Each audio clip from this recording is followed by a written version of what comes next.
Hello दोस्तों, मैं दिनेश कुमार आप सभी के अपने यूट्यूब चैनल ज्ञान की दुनिया में स्वागत करता हूं। आज हम मैथ्स के एक चैप्टर लेके आए हैं जिसका नाम है वर्ग और घन, है ना। इसके बाद हम पढ़ेंगे वर्गमूल और क्या घनमूल। अब इसको एकदम जीरो लेवल से पढ़ेंगे, जहां से एक भी प्रश्न अगर वर्ग और घन से आते हैं तो एक भी प्रश्न आपके नहीं छूटे, है ना। इसके पार्ट 1 भी आएंगे, पार्ट 2 भी आएंगे, पार्ट 3 भी आएंगे। अनेक प्रकार के प्रश्न आएंगे इसमें देखने को मिलेगा। तो आइए सबसे पहले पार्ट 1 में सबसे पहले बेसिक चीज़ों को समझते हैं। तो आइए, एक वर्ग है और क्या है, घन है।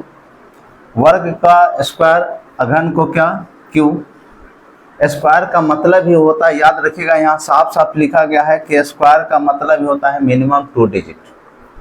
क्या कि किसी भी चीज़ का अगर पावर स्क्वायर ऊपर स्क्वायर लगा रहे तो स्क्वायर का मतलब ही होता है कि कम से कम 2 नंबर आने चाहिए, 2 डिजिट आने चाहिए, यानी 2 अंक आने चाहिए। और किसी भी चीज़ में अगर क्यू लग गया इसका मतलब होता है कि मिनिमम कम से कम 3 डिजिट आना चाहिए। स्क्वायर और क्यू लगने में यही फर्क होता है कि स्क्वायर कहता है कि कम से कम 2 डिजिट आना आवश्यक है, और क्यू कहता है कि जब भी किसी संख्या का क्यू निकाला जाए तो कम से कम कितने डिजिट, 3 डिजिट आना चाहिए। आइए हम देखते हैं। तो सबसे पहले देखते हैं 12 का स्क्वायर। तो कि हम पढ़ेंगे कि सबसे पहले कि स्क्वायर कैसे निकलता है। तो सबसे पहले यहाँ देखिए 1 का स्क्वायर हमने अभी बताया कि स्क्वायर का मतलब ही होता है कम से कम कितने डिजिट, 2 डिजिट। तो 1 का स्क्वायर करेंगे तो 1, लेकिन 1 सिंगल डिजिट है, इसको 2 डिजिट बनाने के लिए इसके आगे में क्या लगा देंगे, 0। याद रखिएगा 1 का स्क्वायर 1 नहीं होता, 1 का स्क्वायर 0 1 होता है। कि स्क्वायर किसी भी संख्या को कहता है कम से कम कितने डिजिट, 2 डिजिट में दिखाना है। तो इसलिए 1 का स्क्वायर अगर करते हैं तो 1 आता है, 1 एक डिजिट है, इसलिए डबल डिजिट बनाने के लिए इसको क्या किया, 0 आगे लगा। 2 का स्क्वायर 0 4, 3 का स्क्वायर 0 9, 4 का स्क्वायर 16। अब ऐसा काहे यहाँ 0 का प्रयोग काहे नहीं किया, काहे कि स्क्वायर कहता है कि कम से कम कितने डिजिट चाहिए, 2 डिजिट। हमको यहाँ तक एक ही डिजिट मिलता है, एक ही अंक प्राप्त हो रहा था, लेकिन यहाँ देखिए 2 डिजिट प्राप्त हुआ, यानी 2 अंक प्राप्त हुए। तो यहाँ 0 का मतलब कुछ नहीं, ठीक है। अब यहाँ 0 का मान इसलिए का है कि 2 अंक को पूरा करने के लिए, स्क्वायर के शर्तों को पूरा करने के लिए 0 का हम यहाँ प्रयोग करते थे, यहाँ भी और क्या, यहाँ भी। यहाँ 0 का प्रयोग इसलिए नहीं, कहा कि यहाँ 2 अंक आ गए, ठीक है। 5 का स्क्वायर 25, 6 का स्क्वायर 36, 7 का स्क्वायर 49, 8 का स्क्वायर 64, 9 का स्क्वायर क्या, 81। तो एक बार देख लीजिए स्क्वायर का मतलब क्या होता है। स्क्वायर का मतलब 2 डिजिट, क्यू का मतलब 3 डिजिट। तो आइए यहाँ भी देख लेते हैं कि अगर 1 का क्यू किया जाए तो क्यू का मतलब 3 डिजिट। तो 1 का क्यू 1 होता है, लेकिन इसको 3 डिजिट में बनाने के लिए आगे में कितने 0 लगाने होंगे, 2 डिजिट। स्क्वायर के लिए 1 0 का प्रयोग करेंगे, जबकि क्यू के लिए कितने, क्योंकि क्यू का मतलब होता है कितने, 3 डिजिट। यहाँ पे कितने 1 का क्यू करेंगे तो 1 आएगा, लेकिन कितने डिजिट में, 1 डिजिट में। अब यहाँ 3 डिजिट बनाने के लिए इसको 2 वाव, है ना। 2 का क्यू करेंगे तो 8 आएगा, लेकिन इसको क्यू है तो 2 0 आगे लगाएंगे। 3 का क्यू करेंगे तो देखिए 27, लेकिन अभी भी यहाँ क्या है, 2 संख्या 2 अंक नहीं है, तो इसको 3 अंक बनाने के लिए क्या करेंगे, 0 का प्रयोग करेंगे। 4 का क्यू 64 होता है, फिर भी यहाँ देखिए 0 का प्रयोग हुआ। लेकिन अब देखिए 5 का क्यू कितना, 125। क्यू कहता है कि कम से कम 3 डिजिट चाहिए, यहाँ 3 डिजिट आ गया, जिसके कारण 0 का प्रयोग नहीं होगा, ठीक है ना। तो स्क्वायर और क्यू में फर्क समझिएगा, स्क्वायर का मतलब 2 डिजिट, क्यू का मतलब कितना, 3 डिजिट।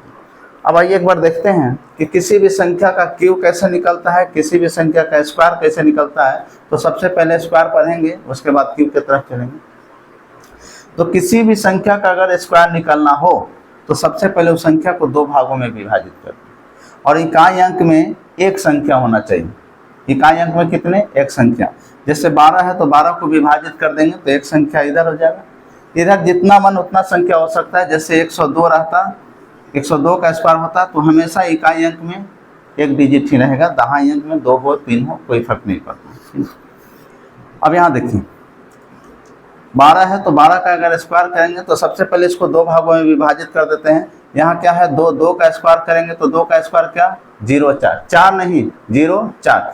फिर 1 है तो 1 का स्क्वायर करेंगे तो 0 है, ठीक है। अब देखिए पहले क्या किए, पहले 2 को गुना, 2 का स्क्वायर किए, फिर 1 का स्क्वायर किए, क्लियर। अब क्या करेंगे, तीनों संख्याओं को गुना कर देंगे।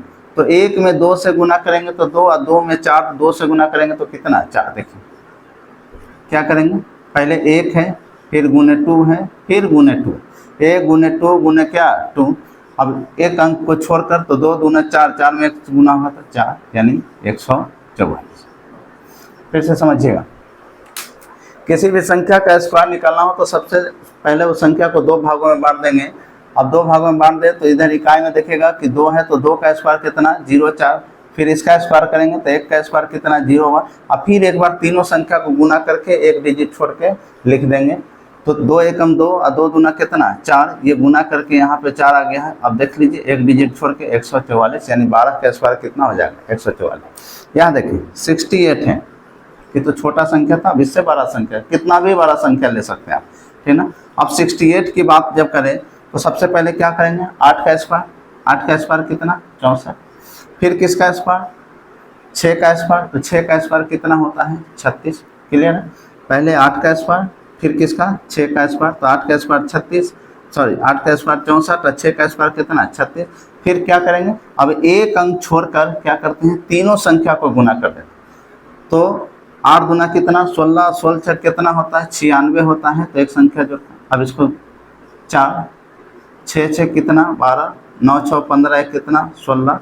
आइए किन्हीं को दिक्कत है, किन्हीं को अगर दिक्कत है तो बोलिए, पहले इसका स्क्वायर फिर इसका स्क्वायर, एक बार तीनों संख्या को गुना करके कहा एक अंक छोड़ता। आइए अब उससे भी बड़ा संख्या एक प्राप्त होता है तो 106। तो हमने क्या बोला था कि इकाई अंक में हमेशा एक संख्या होना चाहिए, तो 106 था तो इधर एक संख्या, तो 6 का स्क्वायर 36, फिर 10 हुआ 10 का स्क्वायर 100। अब फिर वही तीनों संख्या को गुना कर दीजिए, तो 10 में 6 से गुना कीजिएगा 60, और 60 में 2 से गुना कीजिएगा कितना 120, एक अंक को छोड़कर, यानी इसका हो जाएगा 3 2। कितने को यहाँ 6, कितने को दिक्कत है 6 का स्क्वायर कितना 36, 10 का स्क्वायर कितना 100, और एक बार पूरी संख्या को गुना कर दीजिए, यानी 10 में 6 से गुना कीजिएगा 60, और 60 में 2 से गुना कीजिएगा कितना 120, सबको जोड़ दीजिए, यानी 106 का स्क्वायर ही आएगा, 68 का स्क्वायर ही आएगा, 12 का स्क्वायर ही आएगा। उम्मीद है स्क्वायर क्लियर हो गया होगा। लेकिन एक नोट भी ध्यान में रखिएगा, एक नोट भी ध्यान में रखिएगा कि अब देखिए ये क्वेश्चन इस तरह से बन सकते हैं, ये क्वेश्चन इस तरह से बन सकते हैं, लेकिन बेहतर होगा कि जिसके अंत में 5 हो, जिसके अंत में क्या हो 5 हो, तो उसका स्क्वायर निकालने का एक तरीका होता है, कुछ नहीं करना है। 25 का स्क्वायर है तो 5 का स्क्वायर कितना हो जाएगा 25। और यहाँ देखिएगा कि बाद का डिजिट कितना है, बाद का डिजिट 2 है, 2 से 1 बढ़ा दीजिए, तो 2 से 1 बढ़ेगा तो कितना हो जाएगा 3, और 3 दूना ये दोनों को आपस में क्या कर दीजिए गुना, तो 3 दूना कितना 6 आंसर। इस क्वेश्चन को हम ऐसे भी बना सकते हैं, लेकिन जिसके अंत में 5 रहे वो ओरल बन जाएगा एकदम। तो क्या करना है, जो अंतिम संख्या रहेगा 5, तो 5 का स्क्वायर कितना 25, 5 का स्क्वायर कितना 25, और 2 है तो 2 से जितनी संख्या यहाँ रहेगा उससे एक संख्या बढ़ाकर गुना कर देंगे। तो 2 है तो एक संख्या बढ़ा देंगे, तो 2 में एक संख्या बढ़ाएंगे तो कितना 3। अब ये दोनों संख्या को गुना कर दीजिए, यानी 3 दूना कितना 6। वैसा ही है देखिए 5 का स्क्वायर करेंगे तो कितना 25, यहाँ 3 है, 3 में 1 बढ़ाएंगे तो कितना हो जाएगा 4, और दोनों संख्या को अब गुना कर दीजिए, तो 4 3 कितना 12। अब यहाँ देखिए 5 है तो 5 का स्क्वायर करेंगे तो कितना, 5 का स्क्वायर करेंगे तो कितना 25, अभी 5 है इससे 1 बढ़ाएंगे तो कितना 6, और दोनों को गुना कर दीजिए, तो 6 5 कितना 30। जिसके अंत में 5 रहे के लिए अंतिम वाले संख्या को गुना कर देना, और जो दहाई अंक पे संख्या है उससे एक अंक बढ़ा कर क्या कर देना, दोनों संख्या को गुना करके लिख देना। ठीक है, उम्मीद है स्क्वायर क्लियर हो गया होगा।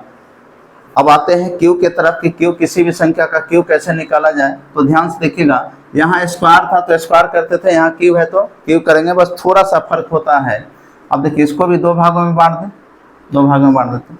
अब यहाँ देखिए स्क्वायर था तो स्क्वायर, लेकिन यहाँ क्यू है तो क्यू, तो 2 का क्यू कितना 008, 008, 008 का है लिख रहे हैं क्लियर, क्योंकि क्यू का मतलब ही होता है मिनिमम 3 डिजिट।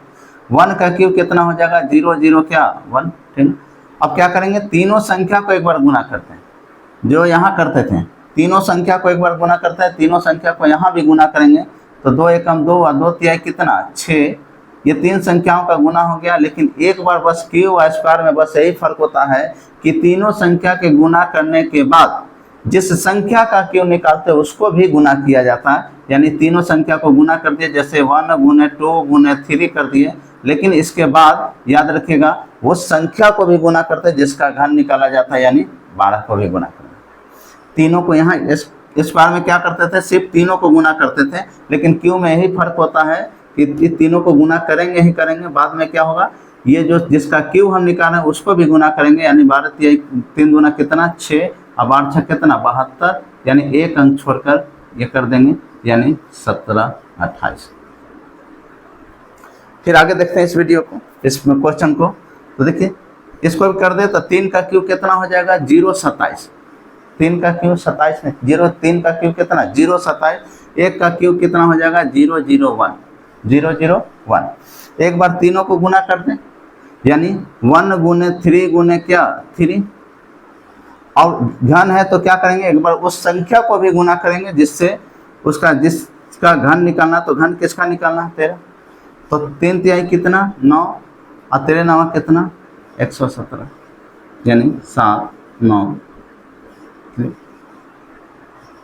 किन्हीं को दिक्कत। अब यहाँ देखिए ये क्वेश्चन देखिए, अब 1 का क्यूब कितना होता है 0 0 1, फिर 3 का क्यूब करेंगे तो कितना होगा 0 27। अब क्या करेंगे, तीनों संख्या को एक बार गुना कर देंगे, तो 3 गुने 1 गुने 3 गुने 1 गुने 3, और फिर एक बार उस संख्या को भी गुना कर लेते हैं जिसका घन निकालना।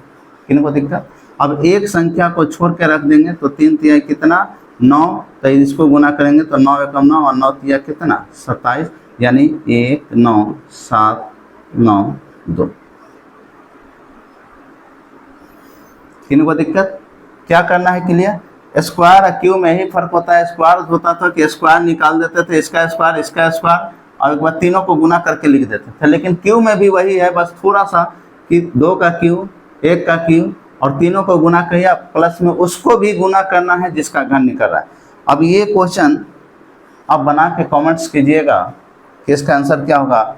और क्वेश्चन ले लीजिए, एक बार 26 का क्यू भी निकाल लीजिएगा, 27 का क्यू भी निकालिएगा, 32 का क्यू भी निकालिएगा। ये सब क्वेश्चन हैं जिनका आंसर आप कमेंट्स में दीजिएगा। उम्मीद है ये वीडियो अच्छा लगा होगा। इसके बाद हम पार्ट 2 लेके आएंगे जो बेहतर तरीके से बेहतरीन क्वेश्चन का सॉल्यूशन करेंगे। तब तक के लिए जय हिंद।